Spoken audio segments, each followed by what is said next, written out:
আওয়ামী লীগের দুর্গ বলে পরিচিত গোপালগঞ্জে এবার জামাতের একের পর এক প্রার্থী ঘোষণা। সম্প্রতি ফেব্রুয়ারি মাসে জামাতে ইসলামের পক্ষ থেকে গোপালগঞ্জ 1 ও গোপালগঞ্জ 2 আসনের প্রার্থীদের নাম ঘোষণা করা হয়েছে। এরপর 28 ফেব্রুয়ারি ঘোষণা করা হয় গোপালগঞ্জ 3 আসনের প্রার্থীর নাম। দলটির গোপালগঞ্জ জেলার আমির অধ্যাপক রেজাউল করিম বিষয়টি নিশ্চিত করেছেন। গোপালগঞ্জ 1 মকসুদপুর কাশিয়ানী একাংশ আসনে অধ্যক্ষ মাওলানা আব্দুল হামিদ, গোপালগঞ্জ 2 সদর কাশিয়ানীর অপরাংশ আসনে অ্যাডভোকেট আজমল হোসেন সর্দার ও গোপালগঞ্জ 3 টুঙ্গিপাড়া ও কোটালীপাড়া আসনে বাংলাদেশ জামাত ইসলামীর গোপালগঞ্জ জেলা শাখার আমির অধ্যাপক রেজাউল করিম।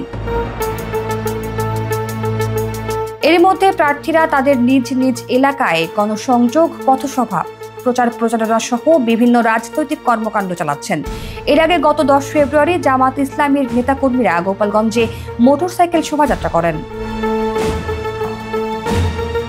এরপর 1 মার্চ গোপালগঞ্জ 3 কোটালীপাড়া টুঙ্গিপাড়া আসনে মনোনীত প্রার্থী ও জেলা জামাতের আমির অধ্যাপক রেজাউল করিম নিজ নির্বাচনী এলাকা গোপালগঞ্জের কোটালীপাড়া উপজেলায় শোডাউন করেছেন।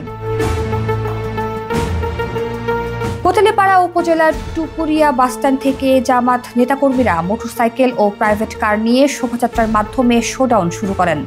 শোভাযাত্রাটি উপজেলা 11 ইউনিয়ন ও পৌরসভা এলাকার প্রধান প্রধান সড়ক প্রদক্ষিণ করে 14টি স্থানে পথসভা করে। পরে উপজেলা চত্বরে সমাবেশ করেন তারা।